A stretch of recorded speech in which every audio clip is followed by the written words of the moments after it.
Cultivated Marketer, Episode 14, Jessica Best, Part 2. We're going to be talking with Jessica, continuing our conversation about the speaking circuit and tips if you want to become a public speaker. We'll talk her work in the community. She serves on the board for KCUR, the local NPR affiliate, as well as another board membership that's a little bit more creative. And then we're going to discuss attributes of great teammates and what she's looking for when she's hiring. So make sure to check out this episode of Cultivated Marketer.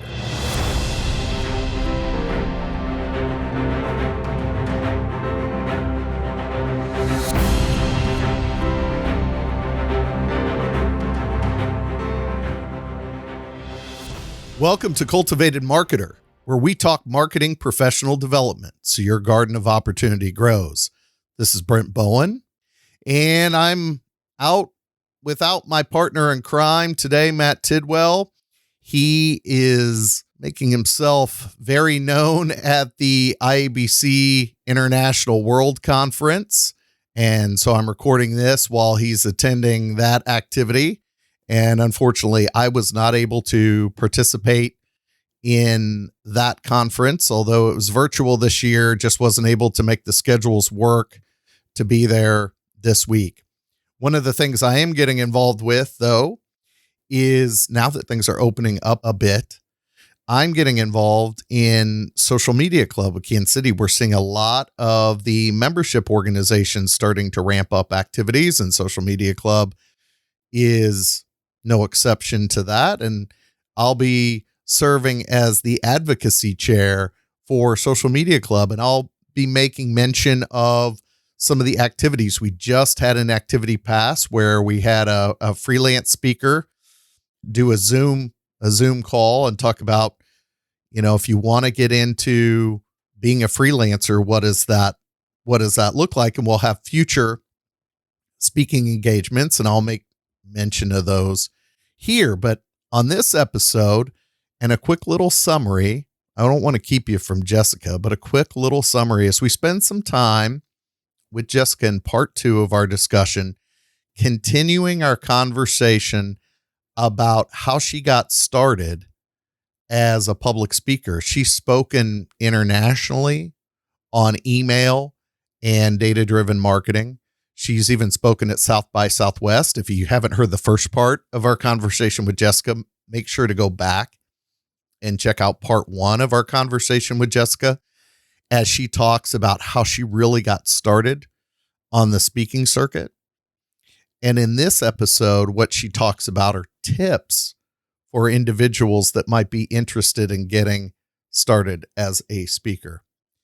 The other thing we unpack with her a little bit is Jessica has been extremely involved in the Kansas City, not only the marketing community, but civically minded.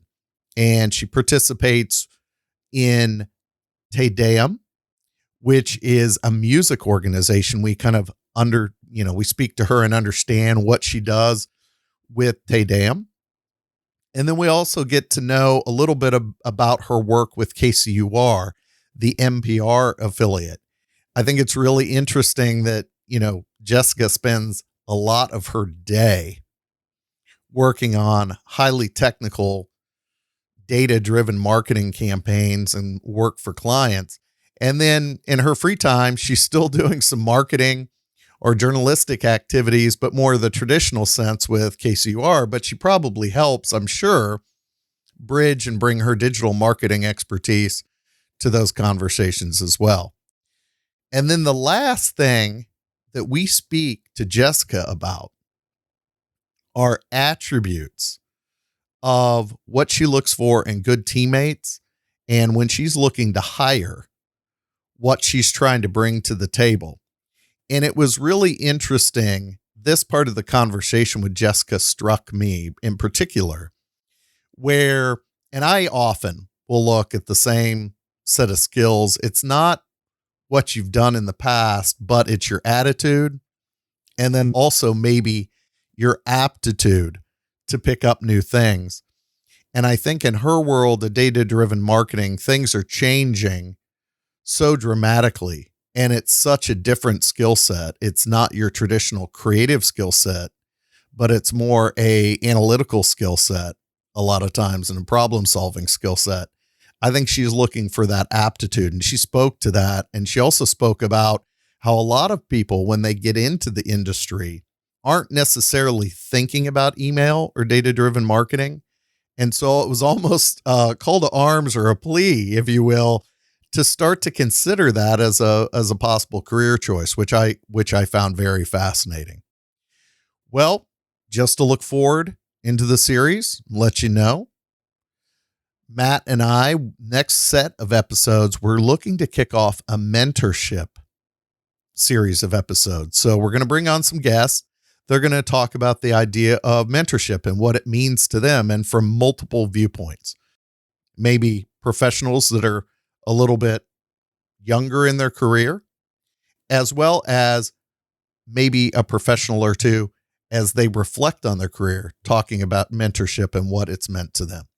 So I'm not going to keep you from Jessica, let you get into that, but I hope you enjoy this conversation with Jessica, and we'll look forward to having you back with us when we kick off our mentorship series next time. Here's Jessica Best continuing our conversation about speaking circuit, community, and attributes of good teammates.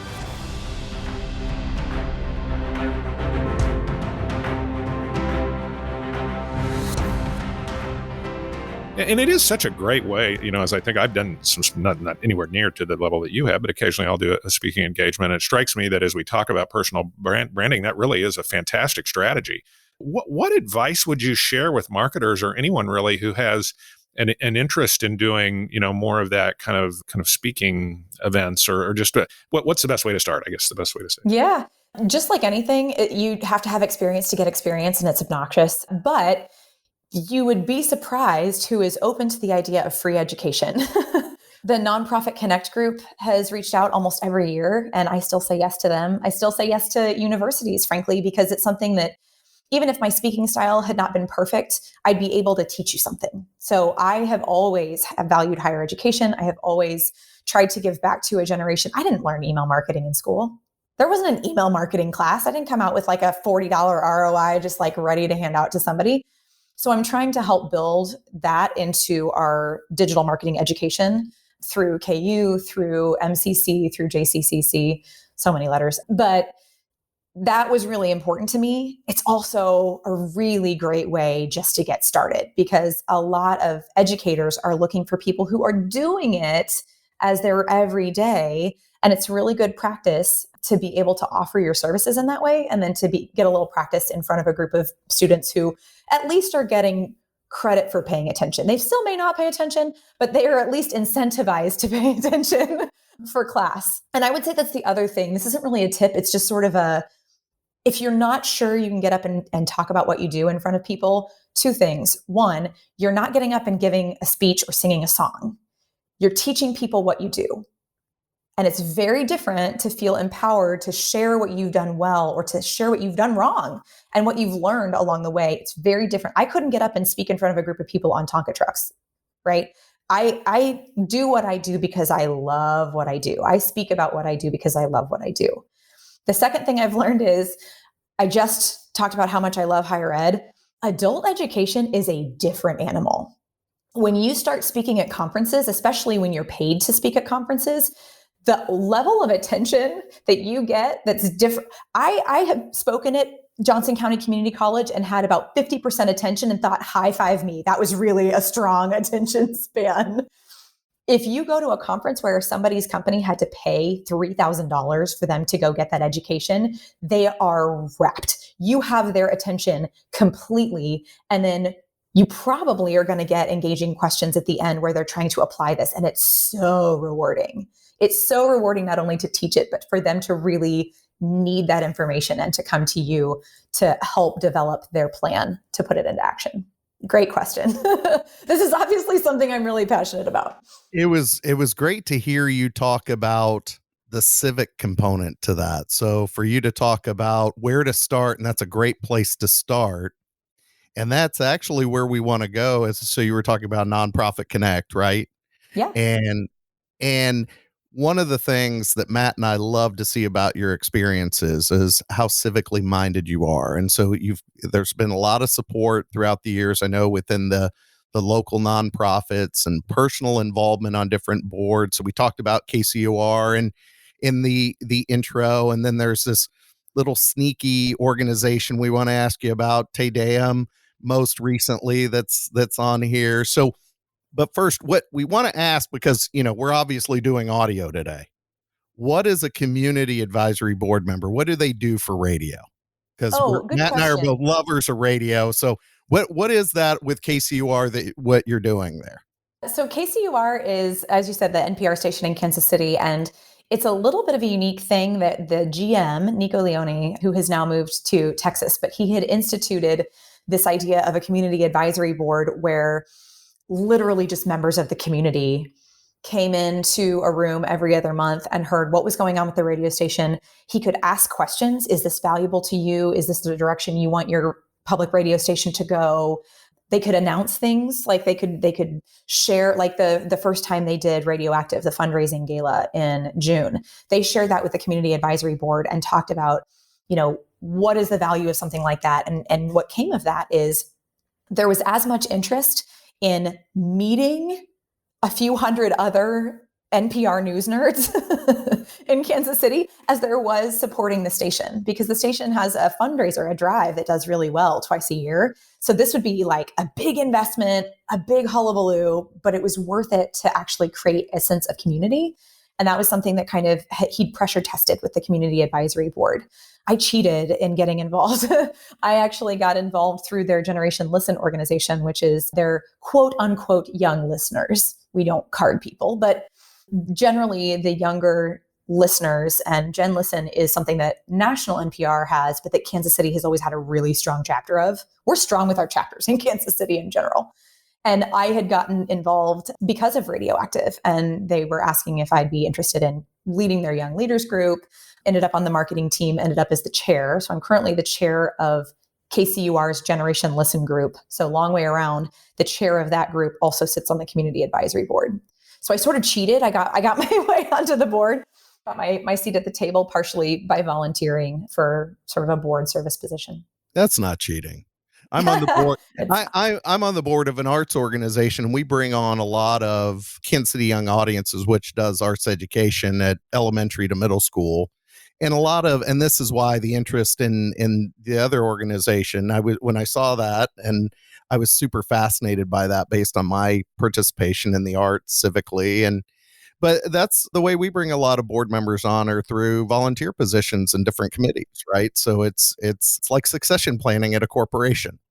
It actually really is. Really? And I will tell you, nothing has prepared me better for management than leading a board of people. I was the president of the Kansas City Direct Marketing Association a number of years ago as well.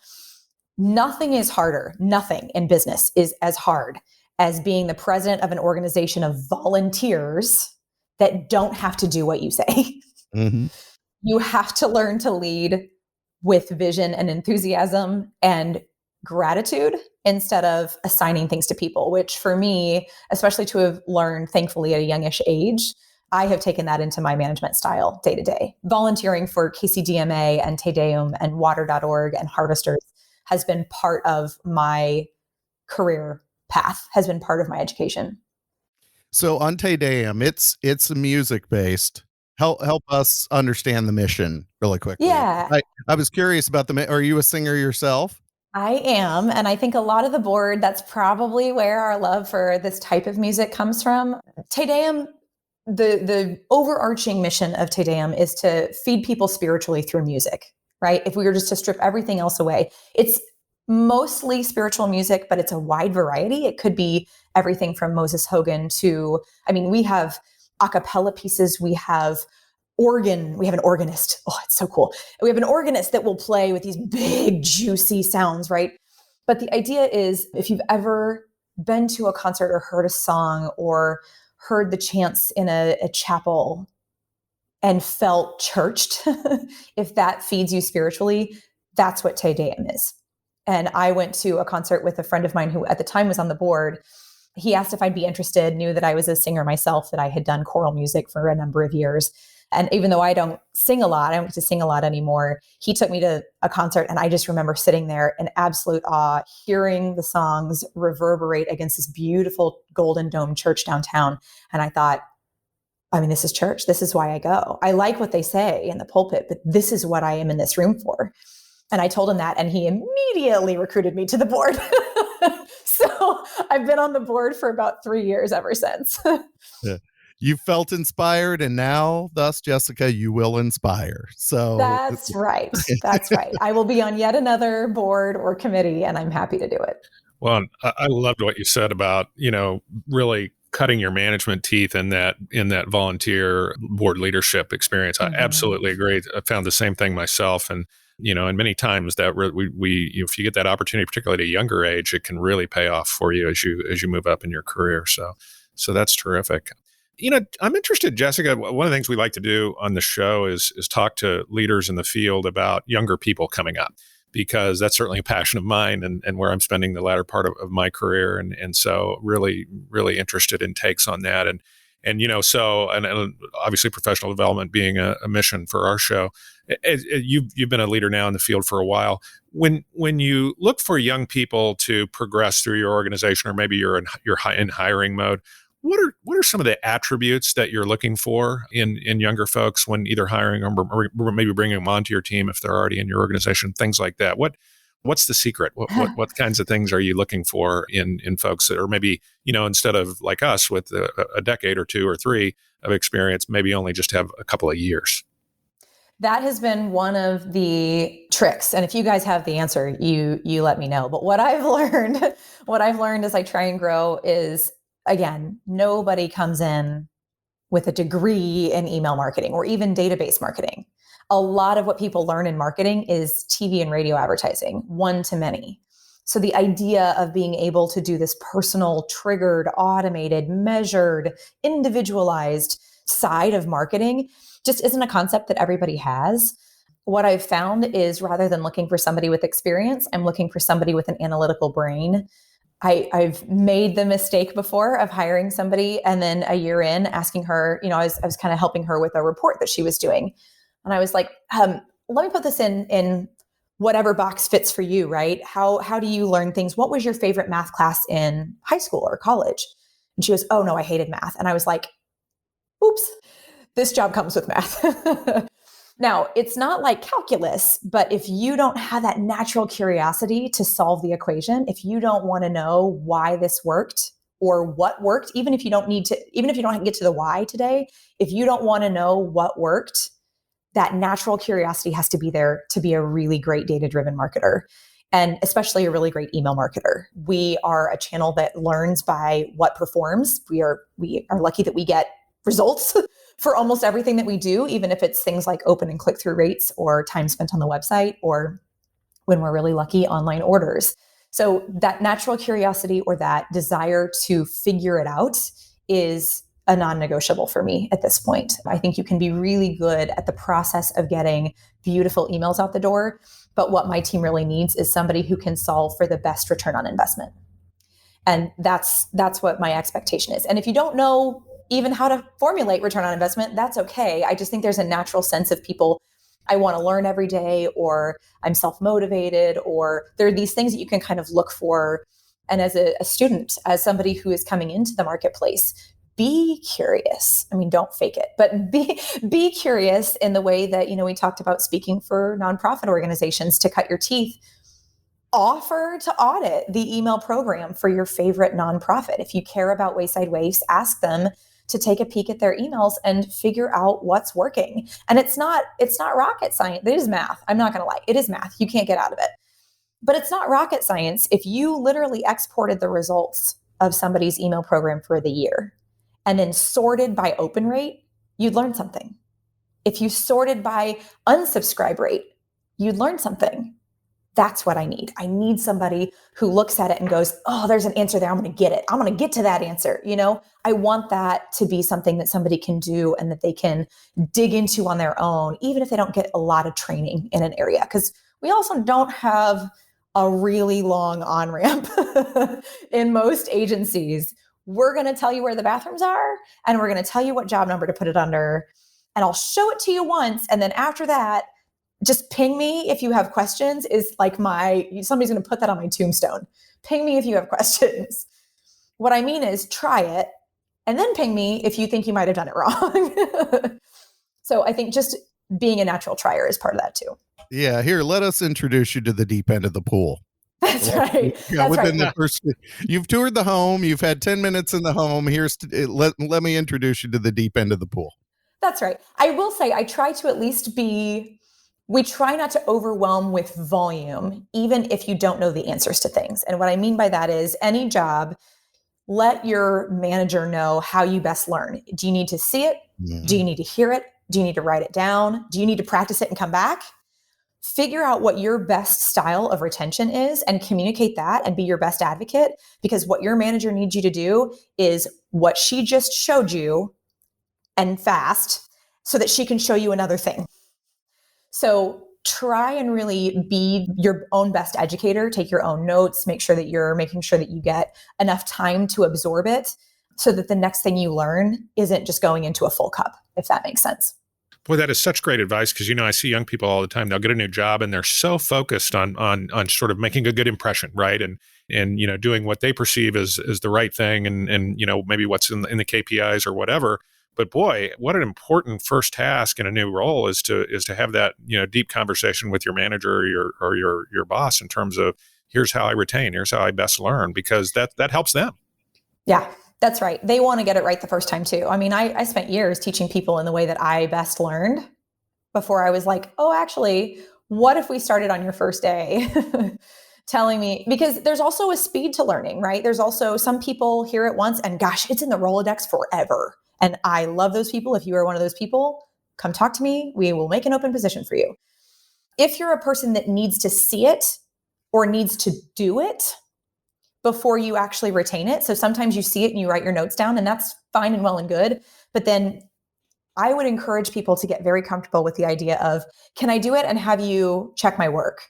Meaning it is uncomfortable to sit in front of the vice president of data-driven marketing and have her watch you while you do something, checking your notes to see if it's right. But that's literally what I expect. I expect you to be able to do it and to ask me when you have a stumble or a question. So it's really interesting. You've walked through this, right, for somebody that's maybe new to the role, but as somebody that's stayed a bit of time in the deep end of the pool, what kind of things are you focusing on for your own professional development? Yeah, gosh, I feel like me and the deep end, we're buddies now. I live with water up to my eyeballs all day long. Yeah, if we were on Zoom, my background is me in an aquarium. Matt knows this, so I'm constantly underwater. So I'm feeling you there, Jessica. Yeah. Yeah, and I'm sure at some point in my 20s, I thought, man, I can't wait till I know all the things. I have never had a day where I thought, thank God I know the answer to everything that came across my desk today. I don't. I love learning. I'm hungry for learning. And some days it just feels like drowning instead of swimming lessons.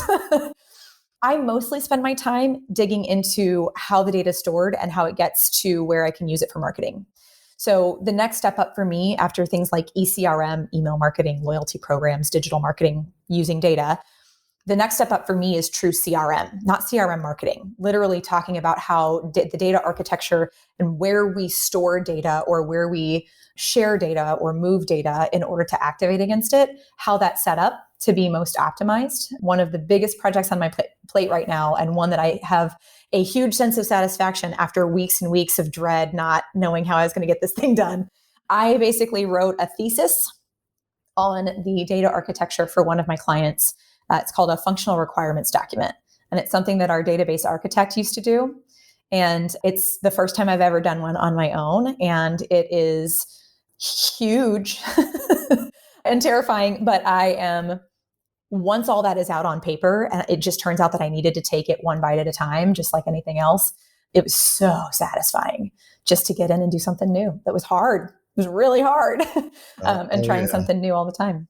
Yeah, you're hearkening back to my days at Sprint, now T-Mobile, where I was writing functional requirements documents. It is definitely an acquired skill. Definitely an acquired taste as well, I think. Yeah. Well, Jessica, it's been awesome talking to you about data, doing good, and some tips on professional development. Anything else you'd like to mention that we may have missed? The one thing I would say, and I so appreciate you guys asking in this vein, I am a big believer in education myself, and I understand that education is coming in a lot of different ways these days, asking for projects on the side or volunteering. If you want to work in an industry or you have a brand you want to work for and you just don't know what part of marketing you're interested in, take email marketing for a spin. Because there's no formal education, if you can get 2 years of experience in email marketing and prove that you're in it and that you like to learn what works for each individual brand, and you get the concept of email marketing in about 2 years, you can write your ticket. You can certainly call me anytime. And I don't know why anyone wouldn't take you up on that at $40 in That's email right. ROI. That's right. Boy, for sure. Jessica Best, everyone. It's been so great to chat with you. Thanks, Jessica, for joining us. Thanks, Thank Jessica. you guys so much. It's so great to spend this morning with you. You bet. If you found value in today's episode, check us out on our website, CultivatedMarketer.com. You'll also be able to subscribe to us, rate us, and leave us a comment on your favorite podcast platform, such as Apple Podcasts, Spotify, and Stitcher. Remember, a garden of opportunity grows with Cultivated Marketer.